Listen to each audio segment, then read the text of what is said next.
Aprendices, estudiantes y curiosos, ¿cómo les va? Aquí de nuevo con ustedes, Daniel Moro. Video número 5. En esta ocasión vamos a continuar hablando del circuito de la comunicación de Roman Jakobson, pero con algunas variables. Primero, las correcciones que hizo el propio Jakobson a su circuito y luego las reformas que agregó una lingüista muy conocida e importante también, llamada Catherine Kerbrat-Orecchioni. A través de las variables incluidas por la mencionada Kerbrat-Orecchioni, vamos a descubrir que la comunicación es un proceso mucho más complicado del que podíamos imaginar sin haber profundizado mucho en ello. Sin más, terminamos la introducción y comenzamos con la explicación. En el video anterior habíamos visto el circuito de la comunicación de Roman Jakobson. Lo traigo de nuevo a colación para hacer un pequeño repaso antes de comenzar con todo lo que vamos a ver en este video. Aquí está el circuito, si lo recuerdan, estos son sus elementos y su funcionamiento. Tenemos el emisor que manda un mensaje al destinatario o receptor, el emisor produce el mensaje, el destinatario o receptor lo interpreta. Dentro de los elementos encontramos el referente, el mensaje, el canal y el código, que es todo un mismo paquete, no pueden ir por separado. Si el destinatario o el receptor responden al emisor, estamos teniendo retroalimentación y la comunicación estaría completa o se entendería como de manera eficaz, siempre y cuando la respuesta sea acorde a la producción del mensaje del emisor. ¿Qué vamos a ver en este video, en el día de hoy? Y en principio vamos a ir a lo que Jakobson llamó fallas en la comunicación. El esquema de Jakobson preveía varias posibilidades en las cuales la comunicación no llegaba a realizarse debido a fallas o ruidos que se detectaban en los distintos componentes del esquema. Quiero hacer una aclaración: cuando pongo aquí ruidos, el nombre que utilizó Jakobson, no se trata solamente del sonido. ¿Sí? Ruidos es todo aquello que interfiere en la comunicación y no deja que la misma sea nítida, por así decirlo. Vamos a todos estos factores que Jakobson tuvo en cuenta para corregir el circuito que vimos anteriormente. El primero, vemos que dice en el emisor, ruidos en el emisor. Puede ser disfónico, es decir, que no puede utilizar la voz en su totalidad. Tartamudo, le cuesta pronunciar las palabras, y en el caso de la escritura, la letra ilegible. Habrán conocido alguna vez a alguien que escribe de una manera que tenés que verlo 4 o 5 veces para entender lo que está diciendo. Bueno, entonces son ruidos en la comunicación de parte del emisor. Vamos ahora al receptor. Estos son los ruidos que se pueden producir cuando un receptor recibe un mensaje. Ruidos o fallas en la comunicación. Corto de vista. Se le manda algo escrito, tiene problemas de visión, no puede ver bien las palabras y por tanto se le complica leer el mensaje. Puede ser sordo, es decir, no escuchar. Le estoy hablando a alguien que no escucha y se complica la comunicación. Y puede ser analfabeto. En el caso del analfabetismo, el problema más profundo va a ser en cuanto a la lectura. El analfabeto se supone que no sabe leer ni escribir. Pero no termina ahí. Una persona que no sabe leer y escribir también tiene problemas para entender los mensajes orales. Es decir, aquí el ruido sería bastante completo. ¿Qué pasa cuando el ruido está en el referente? Es decir, el tema del que estamos hablando. Puede resultar desconocido o muy complejo para el emisor, para el receptor o para los dos. Muchas veces ha ocurrido, y quizás lo han tenido como experiencia, de que se dan cuenta que alguien está hablando de algo de lo que no entiende. Entonces, el que escucha, por ahí entiende un poco más y se da cuenta, pero no entiende lo que está diciendo el emisor. En ese caso, el tema del que se está hablando se hace complejo, se hace inentendible y no se tiene una buena comunicación. Si el receptor o el destinatario, supónganse ustedes, no están entendiendo lo que yo estoy diciendo, estamos teniendo ruidos en la comunicación. O sea, quizás para ustedes el tema es muy complejo y necesitan una ayuda en cuanto a la explicación, una ayuda más personalizada. ¿Qué más? El código. El código, en pocas palabras, podría, para que se entienda, es mucho más, pero podría ser el idioma. En este caso, yo hablo español y ustedes hablan español. Por lo tanto, compartimos el mismo código y no hay problema. Se supone que más o menos entienden lo que estoy diciendo. Si el código no es compartido por emisor y receptor, supónganse que alguno de ustedes que están viendo este video no es hipoacústico, es decir, no escucha. Y necesita el lenguaje de señas, otro tipo de código que yo aquí no estoy manejando y tampoco estoy poniendo subtítulos. Por lo tanto, para esa persona se le hace muy complicado, casi imposible, entender el mensaje de este video. El otro problema es cuando el código es ambiguo o muy complejo. Y por último tenemos el canal, otro de los elementos. El canal es por donde viaja el mensaje, habíamos dicho. Puede haber ruido ambiente, puede ser por ejemplo que en este video el micrófono no funcione bien, entonces ustedes no escuchan bien lo que estoy diciendo, esos son ruidos precisamente en el sonido. Puede haber interferencia, puedo estar escuchando por ejemplo la radio y cualquier interferencia como un microondas que suele generar mucha radiación, por lo tanto interfiere en las ondas sonoras, no me va a dejar escuchar bien el mensaje. En la línea telefónica puse el ejemplo, vieron cuando hay poca señal o cuando alguien está hablando en un lugar muy alejado y se suele escuchar ecos y cosas por el estilo, bueno, eso es interferencia. Y en el caso de la lectura, cuando tenemos un escrito en un papel que está todo arrugado, por ejemplo, o que se quemó y quedaron algunas letras, bueno, ahí tenemos ruido en cuanto a la escritura y también dificulta la comunicación. Ven que están todos los elementos, emisor, receptor, referente, código y canal, y en todos los casos puede ocurrir un problema que dificulte la comunicación. Esto Jacobson lo vio, lo agregó a su circuito y digamos que de alguna manera quedó un poco más completo. Pero, así y todo, con el tiempo, otros lingüistas se fueron dando cuenta de que no alcanzaba para describir con precisión la comunicación humana. Así que apareció una lingüista, llamada Kerbrat-Orekioni, que va a solucionar o va a mejorar ese circuito, porque Jacobson no tomó en cuenta que la comunicación también puede fallar debido a factores que tienen que ver con la condición humana del emisor y el receptor. Pueden estar tristes, por ejemplo, cansados, sentir antipatía entre los interlocutores, los que están hablando, no se agradan, puede ser mutua la antipatía, o indiferencia, no le interesa hablar con esa persona, a veces ha pasado también.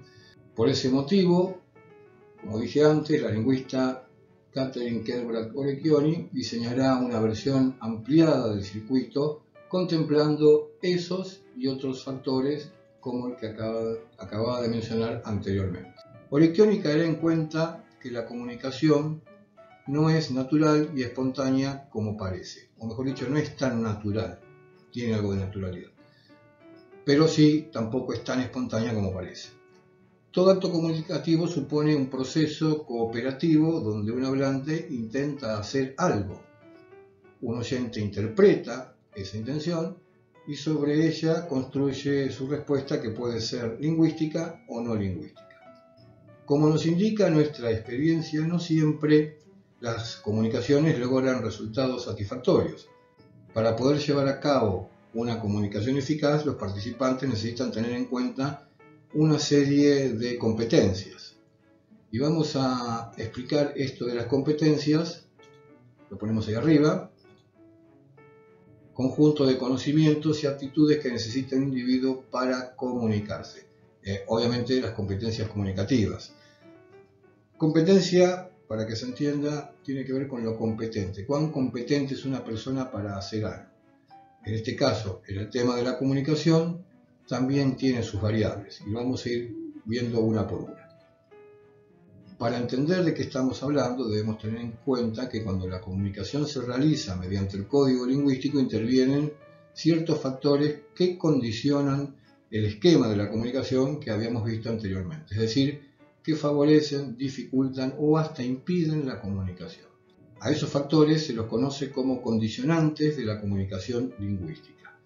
Para que vayamos entendiendo mejor de qué estamos hablando, tiene que ver precisamente con las competencias y algunos otros factores más que veremos en la próxima diapositiva. Pero en esto vamos a ir con las competencias. Y vamos a empezar con la primera de todas, que es la competencia lingüística. Es el conocimiento que el emisor y el receptor tienen del código que utilizan. Pusimos ahí. Voy a explicar un poco mejor de qué se trata esto de la competencia lingüística. Obviamente que tiene que ver con la comunicación, en donde a veces se producen ambigüedades, dudas e incluso fracasos, porque las personas asignamos sentidos diversos a las palabras. Desde este punto de vista, la comunicación es eficaz cuando logramos hacer coincidir esos sentidos. Esto sucede porque, si bien el emisor y el destinatario comparten un mismo código, sus conocimientos sobre ese código no son los mismos. Este conjunto de saberes que tiene cada persona sobre su lengua es su competencia lingüística. Es decir, ¿cuánto domino yo mi lengua? ¿Cuánto sé de gramática, de ortografía, de armar oraciones? Esa es la competencia lingüística. No todos tenemos el mismo conocimiento en ese sentido. Algunos tienen mucho más vocabulario que otros. Entonces, si bien hablamos el mismo idioma, estamos dentro de la misma lengua, conocemos el código, cuando alguien utiliza un vocabulario avanzado frente a una persona, supónganse que quieran hablar ustedes con un chico de 6 años, que no tiene el vocabulario que ustedes tienen, se les va a complicar al chico entenderles si no bajan el nivel del vocabulario. Bien, porque el chico tiene menos competencia lingüística que ustedes. Además de eso, existe la competencia paralingüística. Se llama así al conocimiento y el uso apropiado de los gestos y movimientos corporales del emisor cuando emite su mensaje. Este es más fácil porque tiene que ver con aquellos gestos. Hay gestos que fueron armados. Si ustedes ven a alguien haciendo así, está hablando de que está mandando mensajitos. Y si alguien dice así, está llamando por teléfono. Esos son gestos. Cuanto más sabemos de gestos, mayor es nuestra competencia paralingüística. Porque es verdad que hay, por ejemplo, en Buenos Aires, si vas a un bar y querés un café, le decís al mozo esto y el mozo sabe que es un café. En otro país no sé si es igual. ¿Se entiende? Hay diferentes gestos en diferentes lugares, algunos son universales y otros son propios de la cultura de cada lugar. Por eso hay que tener cuidado cuando se va a otro país. Con los gestos que se hacen puede estar ofendiendo a alguien y viceversa. ¿Qué más tenemos? Competencia cultural. Comprende los conocimientos de las personas sobre el mundo, sea por sus estudios o sus experiencias, que inciden en la forma de interpretar y producir mensajes. Vamos a ahondar un poco más en este tema. Cada vez que se produce una situación comunicativa, se ponen en juego una serie de conocimientos acerca de hechos sociales, culturales, históricos, etc., sin los cuales no podría comprenderse el mensaje. Así, si un hablante argentino, supónganse ustedes, se refiere a la Revolución de Mayo, supongo que es la Revolución de Mayo, lo saben, ¿no? Espero que sí. Me ha pasado que hay gente que no lo sabía. Bueno, supónganse ustedes, argentinos, se refieren a la Revolución de Mayo y están hablando con un extranjero, le tendrían que explicar detalles de ese tema al extranjero, detalles históricos obviamente, porque el extranjero los desconoce. Eso es competencia cultural. Luego tenemos la competencia ideológica. Esta es una de las pocas, aún más complicadas para entender. Todos los seres humanos adhieren a valores en función de los cuales asignan cualidades a las personas, ideas, hechos, objetos, y estos valores son ideológicos. Para que se entienda, representa aquellos valores a los que cada persona adhiere, por ejemplo, como está puesto ahí, o no lo puse, no, bueno, no importa.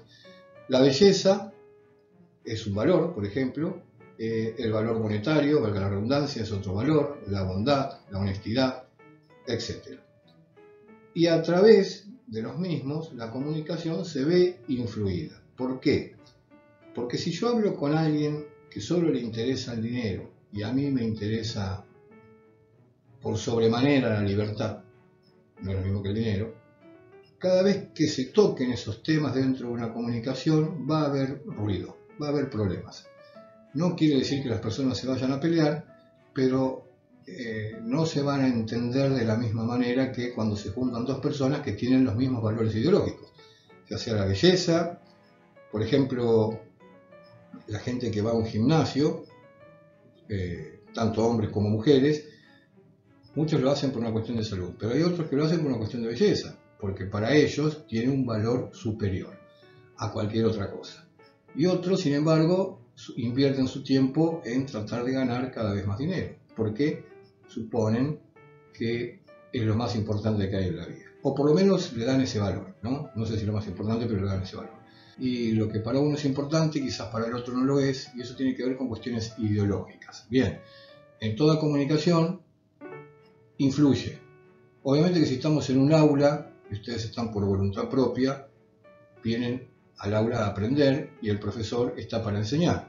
En ese momento nada más, se supone que no hay una competencia ideológica que pueda rivalizar porque todos están en la misma situación. Sin embargo, si el profesor está explicando un tema X y mete cuestiones religiosas en el medio o cuestiones de política, alguien por ahí ya se cierra o se puede ofender o no va a estar de acuerdo quizás con las comparaciones o los ejemplos que haga el profesor y la clase se puede desvirtuar porque entran a jugar las competencias ideológicas. Espero que se haya entendido. Dije, este es el más difícil de entender.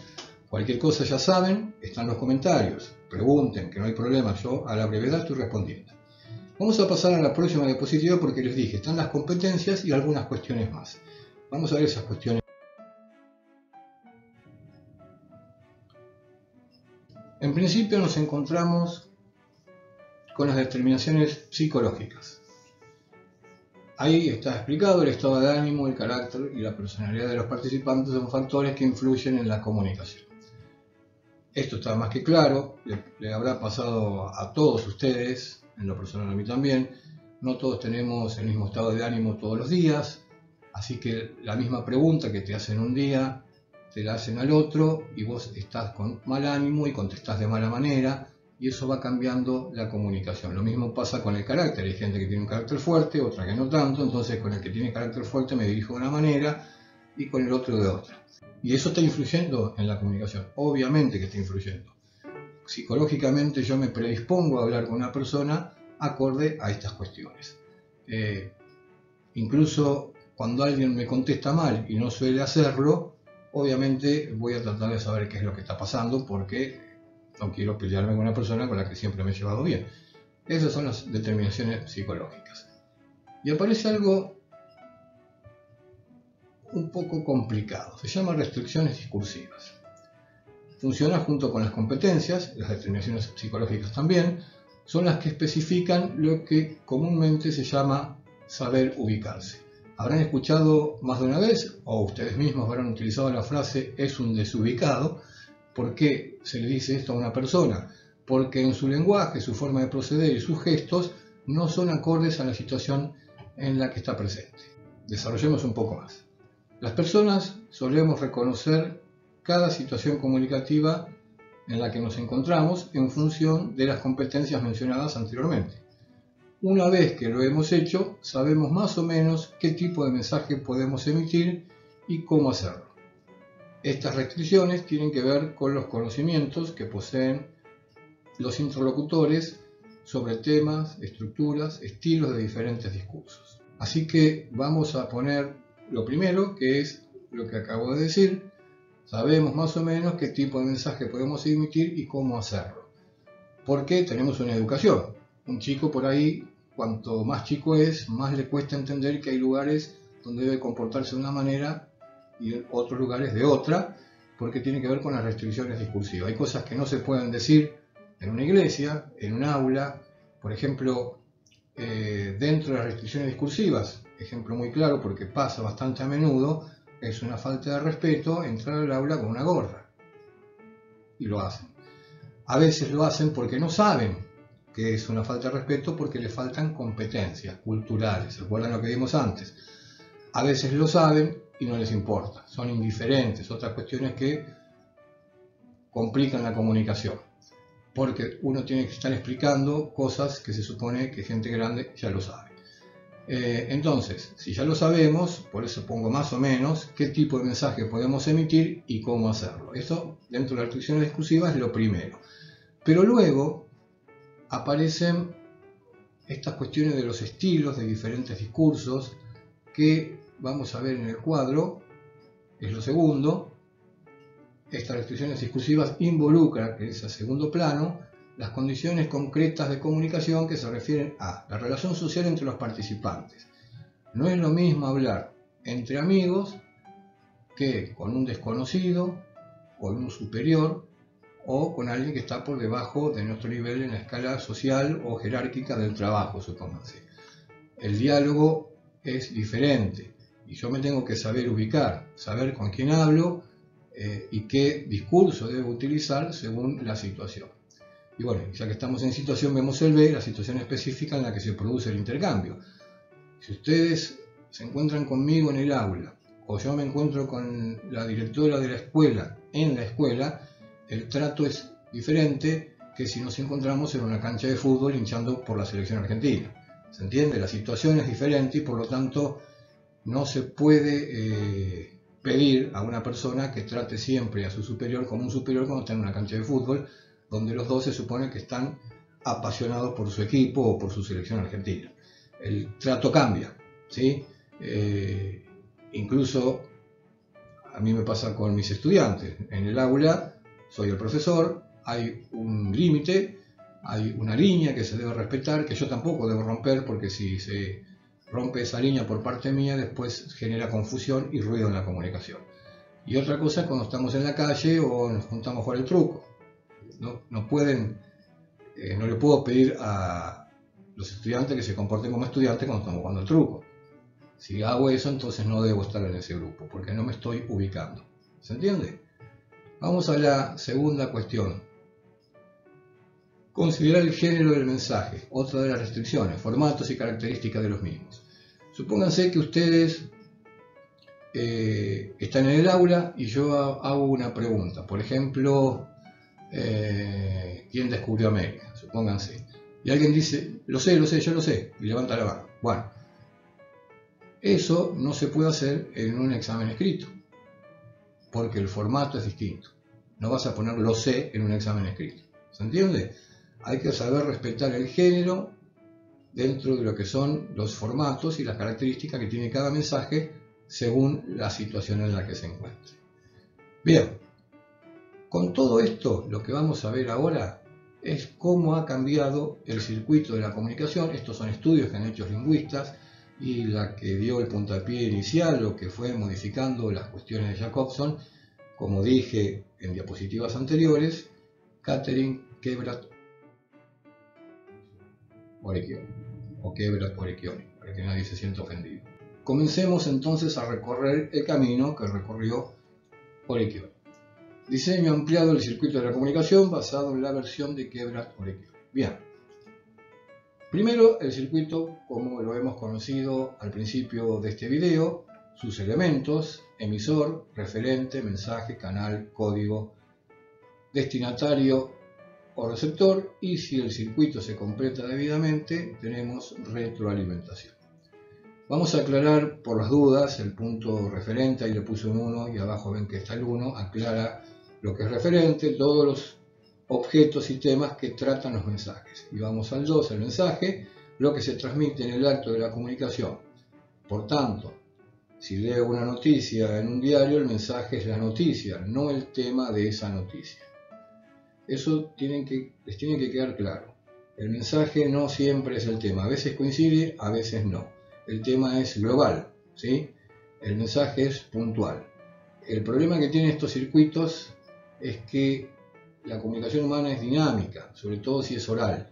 No hay un momento cerrado de la comunicación, no es una foto como estos circuitos. Pero bueno, es lo que mejor se pudo conseguir hasta ahora para analizar este tipo de procesos, que en la escritura se podría decir que funciona bastante bien.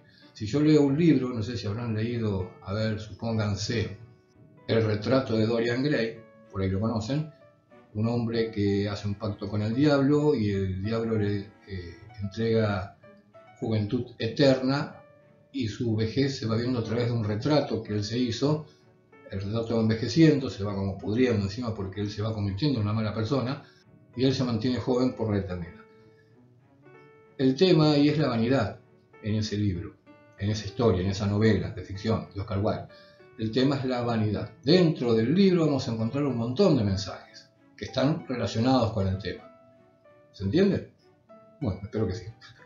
Seguimos. ¿Qué hace el emisor? Es donde empieza el circuito. Bueno, ven, ahí tenemos otro problema. En realidad, en este momento yo soy el emisor, ustedes son los destinatarios. Si ustedes me contestarían, o me mandan un comentario, por ejemplo, pasan a ser ustedes los emisores y yo el destinatario. Por eso les digo que esto es muy dinámico, no hay un puesto fijo en todas estas cuestiones. Menos ahora con el tema de la digitalización y la universalización de las comunicaciones. Ya no queda muy claro lo de emisor y destinatario como algo fijo, como puede ser un medio de televisión o radio, que el emisor está claro y el destinatario también, pero ahí no hay tanta retroalimentación. Hoy las cosas son más democráticas. Entonces tenemos un emisor, envía un mensaje. Luego, el mensaje depende de un referente, un tema del que se está hablando. Hay un canal por donde viaja el mensaje y el código. Vamos al ejemplo que estamos teniendo en este momento. El emisor soy yo, el referente, el tema es el circuito de la comunicación, el mensaje en este momento es la ampliación que hizo Kebrat Orecchioni, el canal por donde viaja es audiovisual, porque me escuchan y me ven, y el código es español, porque hablamos, es el idioma que estamos hablando y por el cual nos estamos entendiendo. También hay un código de gestos, pero es mínimo porque son gestos universales en la mayoría de los casos. Quiero hacer una aclaración, algunos ponen español lingüístico. Es una redundancia, porque si estoy hablando de español, estoy hablando del idioma y el idioma tiene palabras. No hace falta poner lingüístico, se sobreentiende. ¿Qué pasa luego? Ustedes, los destinatarios, reciben ese mensaje. Si lo recibe alguien para el que no fue destinado, se transforma en receptor, lo cual tampoco está mal. Hay que ver si interpreta lo que el mensaje quiere dar. Si ustedes trabajan sobre lo que se les dio, están respondiendo. Trabajen bien o mal, eso no tiene nada que ver. Ustedes responden y hay retroalimentación. O hacen una pregunta en los comentarios, también hay retroalimentación, siempre y cuando tenga que ver con lo que se habla en este video. Si no, hay una comunicación un tanto confusa. Bien, hasta aquí es lo que vimos en las primeras diapositivas y en el video anterior. Vamos a ver qué pasa con este circuito una vez que se hicieron todos los análisis que les comenté en las diapositivas anteriores. Vamos a entender primero que estaban las competencias lingüísticas y paralingüísticas. ¿Qué dominio tengo yo del código, del idioma, gramática, vocabulario, etc.? Y paralingüístico el tema de lo gestual. Para que la comunicación sea eficaz, ambos tienen que tener el mismo dominio, tanto de emisor como destinatario. Luego aparecen las determinaciones psicológicas, el estado de ánimo, cómo me llevo con el destinatario. Por ejemplo, en este caso es bastante fría la cuestión porque estamos alejados, hay en el medio un medio, valga la redundancia, que es YouTube, una herramienta, no hay un contacto cara a cara como podemos tener en el aula, donde ahí suceden otras cuestiones, hay estudiantes a los que les caigo bien, otros a los que no les caigo tan bien y otros a los que les caigo mal. Eso pasa siempre. Bueno, en esa cuestión, si yo estoy dando una clase y a alguien le caigo mal, difícilmente puede aprender esa clase porque está afectando a la comunicación. ¿Se entiende? Determinaciones psicológicas. Yo también puedo tener un mal día e ir a dar clases de mala gana y ustedes lo van a notar y la comunicación se va a ver afectada. Ahora viene la competencia ideológica y cultural. En este mismo video hay algo ideológico que tiene que ver conmigo, que es lo que yo le doy valor. Para mí, por ejemplo, y voy a ser honesto con ustedes, la educación tiene un valor enorme. Para mí es importantísima. Es todo para mí.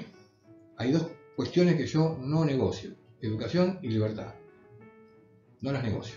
Eso está dentro de mi ideología. Por eso, cuando doy clases, lo siento como algo muy importante para mí. Quizás para ustedes no, porque ideológicamente pueden llegar a creer en otros valores. ¿Se entiende? Eso puede afectar la comunicación y de alguna manera sí, porque está el que lo va a considerar muy importante y se lo va a tomar en serio, y está el que va a tratar de zafar, que es la mayoría, no lo vamos a negar. Y después está el tema de lo cultural.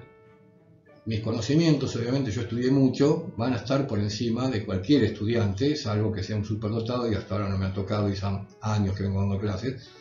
En un aula eso es normal.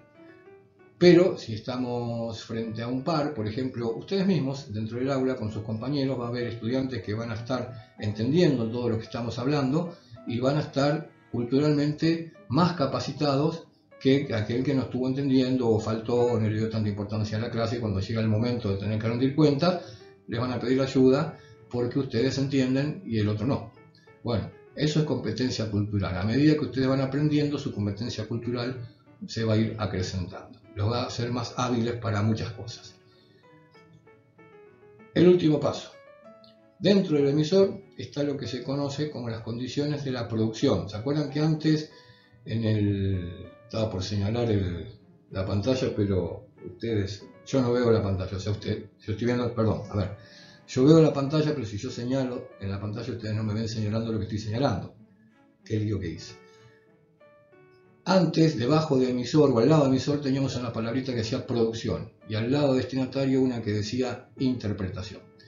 Bueno, en este caso quedó acá abajo, condiciones de la producción, construcción del mensaje.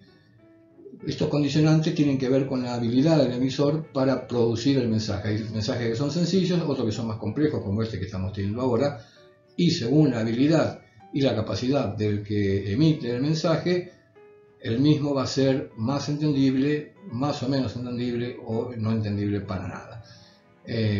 Son las condiciones en las que se producen un mensaje. No es lo mismo, por ejemplo, para mí como docente dar clases a través de un video que estar en el aula, donde hay una interacción, donde ustedes preguntan, donde podemos, para el caso, comunicarnos de manera más eficaz que a través de un video. Y en el otro lado va a estar el destinatario y sus condiciones de interpretación, es cómo entiende el mensaje. Todo eso, entre los dos, son las restricciones discursivas, que tienen que ver con la circunstancia, el lugar, la fecha. Cuando hablamos de fecha estamos hablando de época, tenía que haber puesto época, no sé por qué puse fecha. Vieron que según las épocas se hablaban de diferentes maneras, la educación también era distinta. Por ejemplo, a mi padre los maestros le pegaban, hoy eso sería una locura, se metería en la cárcel. Pero tiene que ver con la época. ¿Sí? En aquella época se creía que eso era la mejor manera de educar. A través, decían, la letra con sangre entra. Esa era la frase de los maestros de aquella época. Bueno, tiene que ver también con las circunstancias, el lugar, obviamente. No es lo mismo estudiar en unas escuelas de alto nivel social, donde se gasta mucho dinero, que en escuelas rurales, apartadas de casi todo y donde los maestros tienen que hacer lo que pueden con lo que tienen. Esas son las circunstancias. Y obviamente eso implica restricciones discursivas. ¿Sí? Si todo eso funciona bien, si están acordes, si van en paralelo, va a haber retroalimentación y la comunicación va a ser eficaz. He leído por algunos lados que dicen que cuando no hay retroalimentación no hay comunicación. No, error. Comunicación hay siempre, ya lo vimos en el video anterior. Lo que cambia es el nivel de eficacia.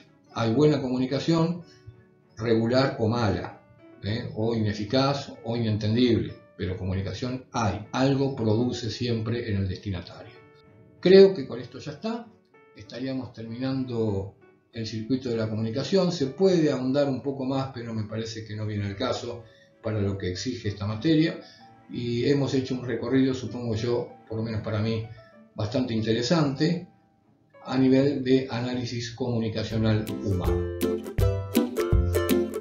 Bien, estimados, este video número 5 está llegando a su fin en forma conjunta con el tema que es el circuito de la comunicación. Abajo, en los comentarios, tienen los enlaces para acceder a las actividades, tanto en la página de la institución como en Google Drive. Recuerden que si quieren estar al día con los videos, quieren verlos todos, deben suscribirse, apretar el botoncito que está ahí abajo en rojo que dice suscríbete, va a aparecer una campanita, aprietan la campanita y automáticamente serán notificados cada vez que se baje un nuevo video. Igualmente les quiero recordar que si no conocen muy bien cómo funcionan estos tutoriales, el tema de los niveles, deben ir a la pestaña que está aquí arriba y apretando allí encontrarán el video que tiene todas las instrucciones, que fue precisamente el número 1. En el próximo video que tenga que ver con comunicación estaremos hablando de la comunicación oral, escrita, icónica y gestual, sus diferencias, sus complejidades, sus mixturas. Por lo pronto, nada más, solo me resta decir, sean felices, lean un libro y hasta pronto.